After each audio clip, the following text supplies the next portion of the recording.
नैमिषारण्य की सुंदर सी भूमि है, गोविंद की सुंदर कथा चल रही है। परमात्मा भी सुंदर हैं, उनकी कथा भी सुंदर है। और जो परमात्मा की कथा से जुड़ जाता है उसका संपूर्ण जीवन भी सुंदर हो जाता है। इसलिए भी जुड़ जाना चाहिए। क्यों? मधुराधिपते रखिलम मधुरम, बहुत सुंदर है, बहुत मधुर है।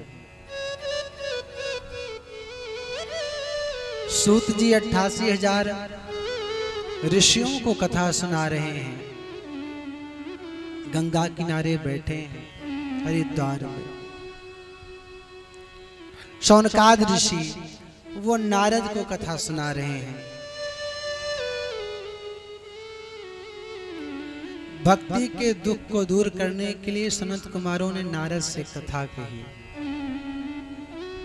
प्रभाव इतना सुंदर हुआ कि इस कथा के प्रभाव से भक्ति का दुख दूर हो गया। भाव क्या है कि जब कथा के प्रभाव से भक्ति का दुख दूर हो सकता है तो क्या कथा के प्रभाव से भक्त का दुख दूर नहीं हो सकता है? उसका भी दुख दूर हो सकता है, बस उसका समर्पण होना चाहिए। जब तक समर्पण नहीं होगा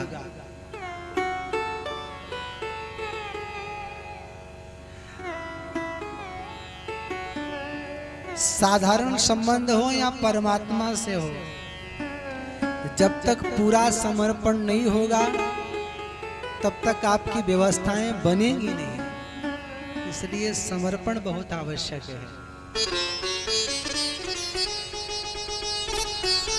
भक्ति सुतौ तौ तरुणो गृहीत्वा प्रेम एक रूपा सहसा विराशे। श्री कृष्ण गोविंद हरे मुरारी नाथेति नामानि मुहुर वदन्ति। कथा के प्रभाव से ज्ञान वैराग्य जो सुषुप्त अवस्था में थे वो जागृत अवस्था में हो जाते हैं। भक्ति प्रसन्न हो गई, समस्त भक्तों के हृदय में बैठी। भक्ति जिसके हृदय में बैठती है भगवान भी उसी के हृदय में बैठते हैं।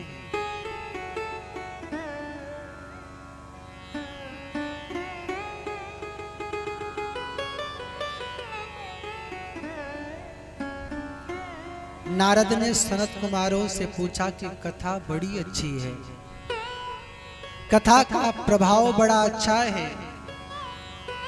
अब कृपा करके ये बताइए कि इस कथा को सुनने से कैसे कैसे लोगों का कल्याण हो जाता है, कैसे कैसे पापी तर जाते हैं इस कथा को सुनने से। नारद ने प्रश्न किया। उधर शौनकाद ऋषियों ने सूत जी से प्रश्न किया है, इधर नारद ने सनत कुमारों से प्रश्न किया है। श्रोता वक्ता समय समय पर बदल जाते हैं, बदल जाएंगे। ये प्रश्न नहीं बदलने वाला, ये कथा नहीं बदलने वाली। क्यों?